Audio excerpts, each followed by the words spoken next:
Baik, pada tahap satu ini saya akan menganalisis RPS yang sudah saya kumpulkan. Nah, jadi saya di sini sudah mengumpulkan ada beberapa RPS dari Politeknik Negeri Medan. Nah, saya akan memulai dari bagaimana saya menganalisis dari setiap RPS ini. Nah, ini ada sudah beberapa poin yang saya kerjakan. Dilihat yang pertama itu adalah jumlah CPMK-nya.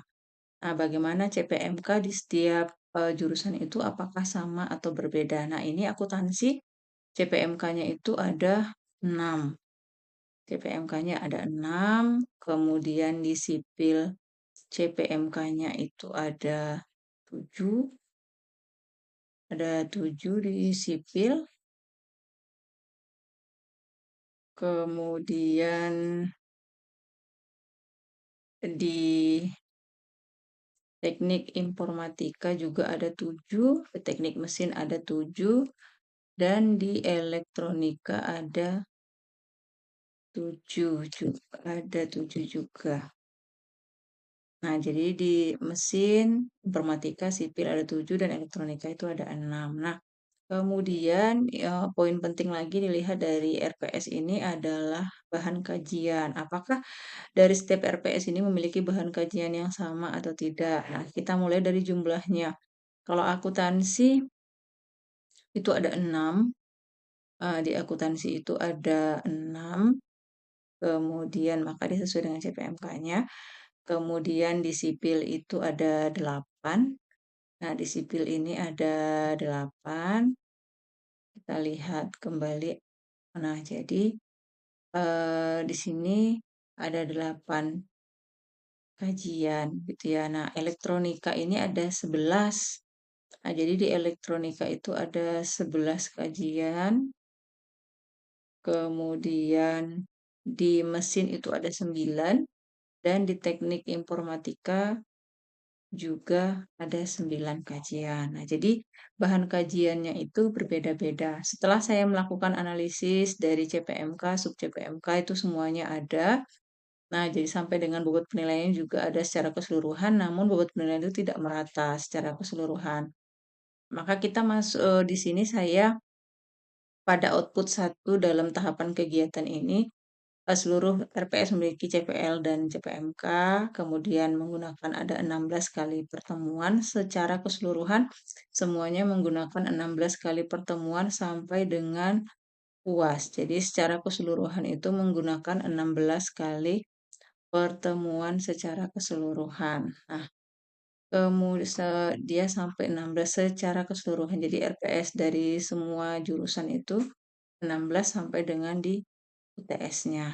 Seperti itu. Nah, jadi kita lihat dari sini secara keseluruhan. Ini ada 16 semuanya, mesin, elektro, dan sebagainya itu dengan ada ujian akhir dengan bobot penilaian 30%. Nah, setelah itu di output saya di sini memasukkan bukti-bukti CPMK-nya yang berbeda-beda tadi. Kemudian di output kedua itu saya memetakan RPS-nya dari bahan kajiannya. Nah, tadi dilihat bahwasannya bahan kajian itu berbeda-beda, maka akuntansi itu lebih ke proposal, sipil lebih ke teks akademik, informatika digital learning, mesin surat menyurat, dan elektro adalah 4 aspek keterampilan berbahasa. Jadi, ketika bahan kajiannya berbeda, maka akhir dari pembelajaran juga berbeda.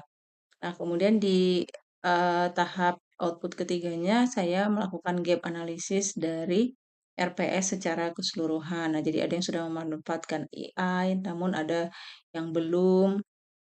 Nah, secara keseluruhan seperti itu. Nah, jadi memang RPS-RPS dari semua program studi ini memiliki perbedaan-perbedaan yang diharapkan nanti akan memiliki keseragaman di RPS mata kuliah Bahasa Indonesia secara keseluruhan seperti itu. Baik, saya masuk ke tahapan kedua. Kedua rancangan aktualisasi saya itu adalah tentang penyusunan template standar RPS berbasis OBE. Nah, Jadi dari penyusunan template berbasis OBE ini, saya memulai dari yang pertama itu menentukan komponen template RPS.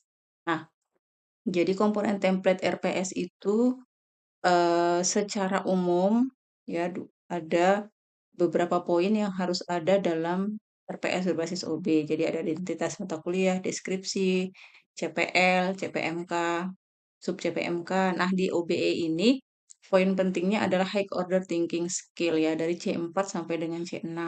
Kemudian pemetaan CPL, kemudian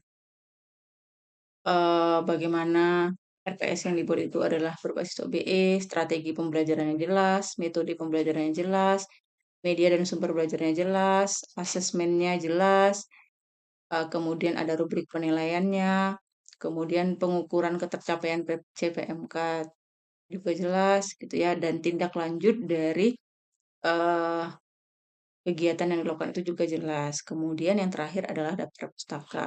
Nah, selanjutnya di tahap keduanya itu adalah menyusun format CPL, CPMK, dan sub CPMK. Nah, ini sudah saya masukkan di dalam RPS yang sudah saya buat. Nah, di sini CPMK-nya ini adalah CPMK yang harus disesuaikan dengan prinsip OBE. Nah, jadi kalau misalnya dilihat bahwa di dalam RPS yang saya susun itu nanti CPMK dan sub CPMK-nya itu akan berbeda, ada perbedaannya ya dari eh, yang bukan OBE. Nah, di sini CPMK-nya itu ada 9, kemudian nanti sub CPMK-nya juga ada 9, seperti itu. Jadi dia disesuaikan antara CPMK dengan sub CPMK. Nah, eh, di sini kita harus melihat dari high order thinking. Setelah menyusun CPMK dan sub CPMK, yang dilakukan selanjutnya adalah kita menyusun metode dan model pembelajaran apa yang akan kita pilih di dalam RPS kita. Jadi, model-model pembelajaran yang akan kita gunakan itu adalah model-model pembelajaran inovatif yang terbaru biasanya kalau kita gunakan dalam rancangan pembelajaran. Nah, jadi ada PJBL, ada PBL, ada blended learning, ada discovery learning, dan ada flipped classroom. Gitu. Nah, jadi nanti di sini akan disesuaikan dengan materi yang akan kita masukkan ke dalam RPS kita. Nah, yang tahapan keempat itu adalah menyesuaikan dengan kebijakan akademik Politeknik Negeri Medan. Nah, jadi kalau kita mengacu pada template format, saya kemarin sudah mencari template yang akan digunakan ke P4M, maka di sini ada diberikan kepada kita tentang template-nya. Nah, nanti jadi setelah kita sudah menentukan tahap 1, 2, dan 3 dengan adanya template ini akan memudahkan kita untuk menyusun rancangan pelaksanaan pembelajaran. Nah, ini yang berbasis OBE. Nah, jadi dalam berbasis OBE ini ada berbeda dengan yang belum OBE. Nah, jadi di sini dia jelas misalnya kalau kita lihat tahapan evaluasinya seperti apa gitu ya. Nah, di sini ada aturan-aturannya, kemudian bagaimana kita memberikan rubriknya gitu ya, petunjuk dari penilaian dan evaluasinya itu lebih jelas dari pada di RPS sebelumnya, seperti itu. Baik, kita masuk pada tahapan yang ketiga. Tahapan kegiatan ketiga saya itu adalah diskusi kelompok dosen atau FGD, dosen bahasa Indonesia. Nah, sebelum melakukan FGD itu, maka saya mengawali dari menyusun materi FGD. Nah, di sini saya sudah ada menyusun materi FGD tentang pembuatan RPS OBE Bahasa Indonesia. Jadi ada beberapa poin penting dalam penyusunan RPS itu ada CPL, ada CPMK, sub CPMK, deskripsi singkat MK, daftar referensi, bahan kajian, bentuk dan metode pembelajaran, waktunya, pengalaman belajar mahasiswa, penilaian, dan kriteria penilaian. Nah, penyusunan CPMK ini bakal untuk mengisi CPL dari prodi itu maka dikaitkan dengan mata kuliah dan diakhiri dengan pemberian kode yang mengacu pada CPL atau LO satunya. Jadi misalnya diawali dengan kata mampu dan lanjutkan dengan kata kerja operasional apa. Misalnya jadi misalnya kalau C5 misalnya menganalisis gitu ya. Jadi mahasiswa mampu menganalisis teks akademik dengan cepat seperti itu dia. Nah, jadi dari level 3 sampai 6 itu sudah boleh. Nah, selanjutnya itu ada ini yang saya contohkan tadi, mahasiswa mampu menganalisis sejarah, fungsi, kedudukan, dan peran presiden C4 ya. Kemudian mahasiswa mampu mengevaluasi, itu C5 high order thinking skill-nya. Nah, selanjutnya high order thinking itu sendiri adalah bagaimana pembelajaran itu mahasiswanya itu adalah sebagai subjek yang harus melatih berpikir tingkat tingginya. Nah, jadi dari penyusunan ini nanti ada metodenya yang dipilih itu apa gitu ya. Apa yang mau dipilih dalam sesuai FGD ini. Jadi yang di sini saya memasukkan ada PBL dan CBL sesuai dengan template. Nanti apakah disepakati saat eh, FGD atau tidak seperti itu. Nah, setelah menyusun materinya, saya selanjutnya tahap keduanya. Oh, janganlah dulu, itu kan belum. Kutipan daftar pustaka namanya teknik penulisan di buku Belmawa. Kalau bisa kita dua dua materi kita ambil lah Pak dari Belmawa. Nanti kan nak kita takut kali saya. Karena belum ada peraturannya. Iya, aturan itu iya, karena belum ada lagi pelatihan. Kau nanti bisa lah ditanya di grup. Enggak lah. Itu adalah forum group discussion yang akan saya lakukan di Polmed dan itu sudah saya lakukan. Selanjutnya di sini saya ada mengumpulkan masukan dan saran saat FGD. Nah, jadi ada beberapa masukan dan saran saat FGD. Yang pertama itu adalah mengubah beberapa poin CPMK dan sub CPMK yang telah disusun sebelumnya. Tidak semua menggunakan high order thinking skill dengan alasan bahwa kondisi mahasiswa tidak semuanya sama. Jadi kemungkinan bahwa ketika kita semuanya menggunakan KKO high order thinking skill-nya itu tidak bisa dilampaui oleh mahasiswa secara keseluruhan. Nah, kemudian model pembelajarannya itu disamakan dengan model pembelajaran yang sudah diambil dari P4M yaitu adalah PBL dan CBL gitu. Nah, jadi selanjutnya itu formatnya yang diambil adalah format RPS yang sudah disesuaikan dengan RPS format yang sudah disesuaikan dengan template-nya.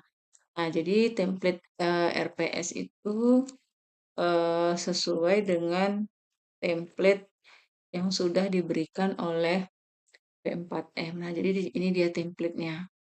Template-nya itu sudah kita diskusikan dengan P4M dan sudah diberikan masukan dan ini akan digunakan oleh seluruh dosen Politeknik Negeri Medan dalam penyusunan RPS. Nah, jadi ini ada beberapa poin penting uh, yang akan dimasukkan seperti materi yang saya susun dalam FGD di awal tadi. Nah, jadi di sini ada evaluasi dan seterusnya. Kemudian menggunakan materi sesuai dengan keputusan eh, ya Kementerian Pendidikan dan Kebudayaan nomor 84 EKPT 2020. Nah, jadi masih menggunakan materi yang ini sesuai dengan GD kita. Kemudian menyepakati materi yang akan dimasukkan dalam RPS. Nah, nanti materi-materi apa yang akan dimasukkan ke dalam RPS yang sudah dilakukan. Seperti itu nanti agar RPS yang dibuat itu adalah seragam. Baik, untuk tahapan rancangan saya yang keempat itu adalah penyusunan RPS mata kuliah Bahasa Indonesia berbasis OBE dimulai dari penyusunan CPMK dan sub CPMK. Nah, jadi penyusunan CPMK dan sub CPMK ini eh, saya susun poin satunya itu menganalisis, kemudian poin kedua itu menggunakan, poin 3 menerapkan, kemudian menggunakan, menyusun, mengembangkan, menerapkan, membuat, dan mempresentasikan. Jadi ada 9 CPMK, kemudian diturunkan ke sub CPMK menjadi 14. Jadi dibuat per pertemuan. Jadi tiap satu pertemuan apa aja poinnya. Misalnya poin satu itu tentang sejarah dan kedudukan bahasa Indonesianya. Poin kedua itu menggunakan bahasa Indonesia baku gitu ya. Jadi disusun sesuai dengan per pertemuan. Jadi nanti pertemuan keduanya menggunakan bahasa baku. Di bahasa baku ini nanti ada beberapa pertemuan, ya ada dua, gitu ya. Berarti nanti dia mampu menjelaskan IED ya gitu ya. Ketiga, keempat, kelima, dan sampai dengan seterusnya. Nah, jadi disusunlah CPMK dan sub CPMK-nya. Seperti itu. Tapi secara keseluruhan jika dilihat dari CPMK-nya ini sudah mengacu high order thinking skill ya. Meskipun di awalnya di saat FGD itu adalah ada beberapa yang tidak menggunakan high order thinking skill, namun seperti yang saya katakan pada tahapan kedua itu adalah RPS OBE ini identik dengan high order thinking skill-nya gitu. Nah, jadi memang tidak bisa kita pungkiri bahwa di CPMK yang disusun ini adalah CPMK C4 sampai dengan C6, seperti itu. Nah, setelah tahap ke-1 adalah penyusun CPMK dan sub CPMK, maka berikutnya adalah menyusun materi. Nah, jadi materi ini sudah disepakati di saat FGD sesuai dengan Permendik tadi. Nah, jadi di sejarah dan perkembangan bahasa Indonesia itu satu pertemuan, bahasa baku satu pertemuan, ejaan yang disempurnakan 3 pertemuan, dan seterusnya. Gitu ya, sampai dengan 14 pertemuan secara keseluruhan. Setelah menentukan materinya ini, maka selanjutnya adalah menyusun model pembelajaran. Nah, jadi sesuai dengan kesepakatan itu adalah menyesuaikan dengan format. Model pembelajarannya itu adalah model pembelajaran PBL dan CBL. Nah, jadi ini ada dua contoh yang saya masukkan di PBL-nya. Di sini jelas misalnya tahapan PBL itu ada 5 poin. Dari kelima poin ini kita akan bagaimana dalam kelas gitu ya. Jadi misalnya dosen memberikan permasalahan terkait penggunaan bahasa Indonesia dalam kehidupan akademik dan mengajukan pertanyaan pemantik tentang pentingnya bahasa Indonesia sebagai bahasa persatuan bahasa dan negara. Kemudian mahasiswanya diberikan ke kelompok, kemudian mereka mengkaji dari berbagai sumber, kemudian mahasiswa mempresentasikan, dan dosen memberikan penguatan materi, refleksi, kuis, dan penugasan individu ya. Nah, seperti ini. Jadi ini misalnya di pertemuan pertama. Nah, untuk CBL-nya juga di sini saya buat secara jelas. Misalnya tahap CBL itu pemberian kasus. Jadi dosen memberikan contoh wacana. Misalnya mengandung kesalahan penggunaan kalimat tidak efektif gitu ya. Nah, jadi kita berikan case di sana.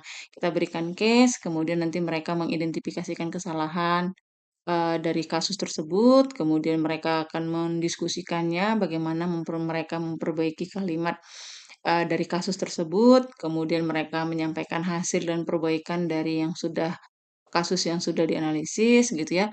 Kemudian kita sebagai dosen itu akan memberikan penguatan dan evaluasi terhadap penyusunan yang sudah dilakukan oleh mahasiswa. Nah, selanjutnya setelah bagaimana model pembelajaran diterapkan, di situ selanjutnya adalah menyusun rubrik penilaian. Nah, jadi di sini saya ada memberikan contoh tentang eee, presentasi misalnya. Nah, jadi kalau misalnya organisasinya skornya bisa dari 81, 61 sampai 80, 1 sampai 60, 2 sampai 20, eee, kurang dari 20 gitu ya, jelas. Jadi misalnya bagaimana ketika mahasiswa melakukan presentasi di depan kelas, kita memiliki rubrik yang jelas. Nah, biasanya kalau PBL akan ada presentasi, gitu ya. Case juga bisa presentasi, gitu. Nah, yang saya ambil itu adalah contoh presentasi. Kemudian misalnya kita mengambil rubrik penilaian tentang tahapan kelima dari rancangan aktualisasi saya itu adalah evaluasi dan penyempurnaan RPS. Nah, jadi setelah dilakukan evaluasi dari RPS yang saya buat di tahapan keempat, itu ada beberapa poin kekurangan dan ketidaksesuaian dari RPS saya setelah dilakukan evaluasi. Nah, jadi di sini saya ada mengumpulkan masukan ya terkait evaluasi yang sudah dilakukan. Yang pertama itu metode pembelajarannya. Nah, jadi metode pembelajaran dan PBL dan CBL-nya itu sudah dicantumkan ya, tetapi belum seluruh pertemuan menjelaskan sintaks penerapannya secara rinci. Nah, jadi nanti setelah dievaluasi ini akan saya tambahkan lagi di setiap pertemuannya. Berarti ada 14 kali pertemuan, ada 14 model pembelajaran. Kemudian penilaiannya sudah tersedia namun belum semua indikator memiliki kriteria yang terukur. Nah, jadi penilaiannya juga saya perlu memperbaiki. Kemudian format penulisannya juga ada kesalahan dan referensinya eh, belum menggunakan sumber yang terbaru. Nah, jadi ini ada beberapa masukan. Nah, tahapan yang ketiga itu adalah melakukan revisi berdasarkan hasil evaluasi dan masukan. Nah, jadi yang harus direvisi itu seperti apa. Jadi, ada proses revisi berdasarkan hasil evaluasinya itu ada penerapan model, rubrik penilaian, format penulisannya, dan referensi yang belum diperbaharui. Nah, setelah sudah mendapatkan masukan ini, maka saya memperbaiki RPS yang sudah saya buat sebelumnya. Nah, jadi, yang dievaluasi yang paling banyak itu adalah tentang model pembelajarannya berdasarkan sintaksnya tidak dilakukan setiap pertemuan gitu ya. Nah, jadi di sini sudah saya masukkan per pertemuan. Nah, jadi ini pertemuan satu ya.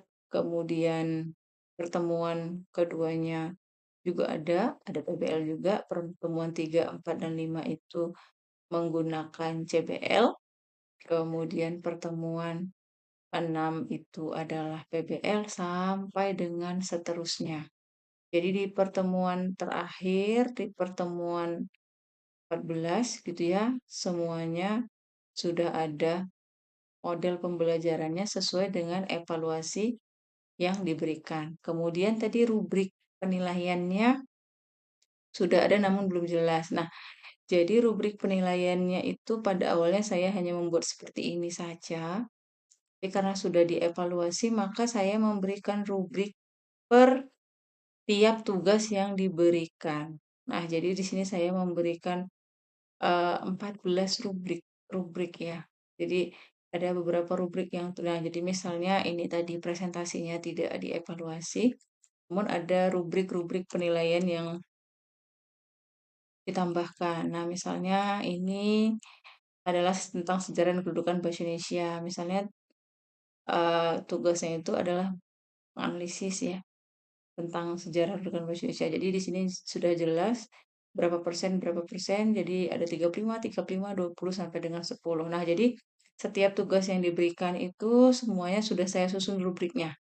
Nah, sesuai dengan yang dievaluasi tadi. Kemudian setelah itu tadi ada penulisan yang belum sesuai secara keseluruhan, sudah saya sesuaikan secara keseluruhan. Kemudian yang terakhir tadi adalah tentang eh, apa namanya, referensi terbaru ya, referensi terbaru. Maka di sini juga saya sudah menambahkan referensi yang terbaru dari yang sebelumnya. Jadi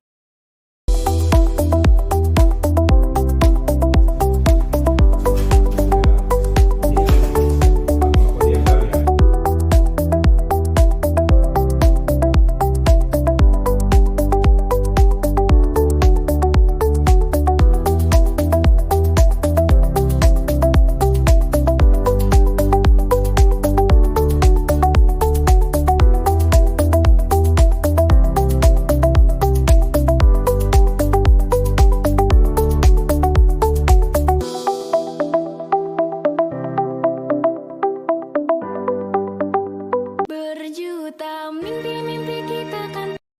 Pagi, perkenalkan saya Priska Sisa sebagai teman sejawat ingin menyampaikan testimoni terhadap pelaksanaan aktualisasi yang telah dilakukan oleh Ibu Nirmawan SPD LPD dalam rangka pelatihan dasar CP.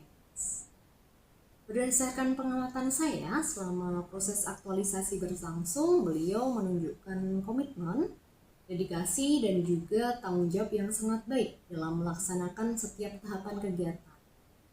Nah, aktualisasi ini yang dilakukan itu berfokus pada penguatan kualitas pembelajaran melalui penyusunan dan pengembangan rencana pembelajaran semester atau yang dikenal sebagai RPS dalam mata kuliah Bahasa Indonesia yang berbasis OBE, Outcome Based Education.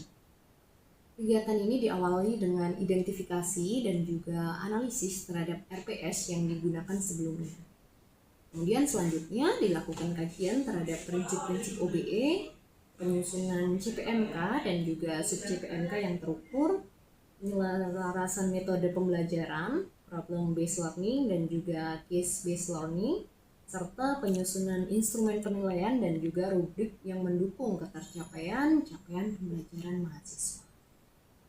Menurut saya sendiri, untuk hasil aktualisasi ini memberikan sebuah manfaat yang sangat nyata bagi program studi dan juga proses pembelajaran tentunya. Nah, RPS yang dihasilkan ini setelah diolah oleh Ibu Nirmawan itu menghasilkan suatu RPS yang lebih sistematis, lebih terukur, dan juga tentunya selaras dengan pendidikan tuntutan perguruan tinggi saat ini.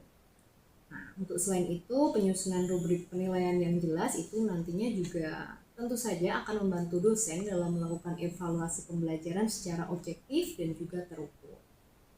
Untuk selama proses pelaksanaan kegiatannya, Ibu Nirmawan itu juga menunjukkan kemampuan kolaborasi yang sangat baik dengan baik rekan sejawat maupun koordinator program studi, serta berbagai hal yang terlibat dalam proses penyusunan ini. Beliau secara aktif terbuka, aktif berdiskusi, kemudian selalu berupaya menyempurnakan hasil dari pekerjaannya agar pekerjaan beliau itu memberikan dampak yang optimal dalam peningkatan mutu pembelajaran. Saya juga menilai bahwa aktualisasi ini itu tidak hanya menghasilkan dokumen RPS yang berkualitas, tetapi juga menjadi contoh praktik baik dalam penerapan nilai-nilai berakhlak, khususnya berorientasi pelayanan, kompeten, kolaboratif, dan juga adaptif.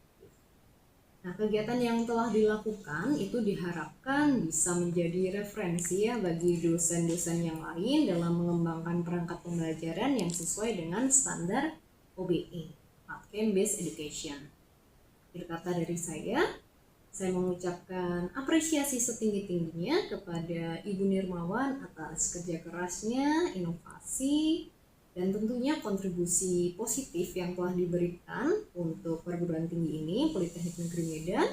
Semoga hasil dari aktualisasi ini dapat terus dikembangkan dan juga memberi manfaat yang berkelanjutan untuk peningkatan kualitas pendidikan di Politeknik. Terima kasih. Bismillahirrahmanirrahim. Assalamualaikum warahmatullahi wabarakatuh. Alhamdulillah rabbil alamin, Allahumma shalli ala Muhammad.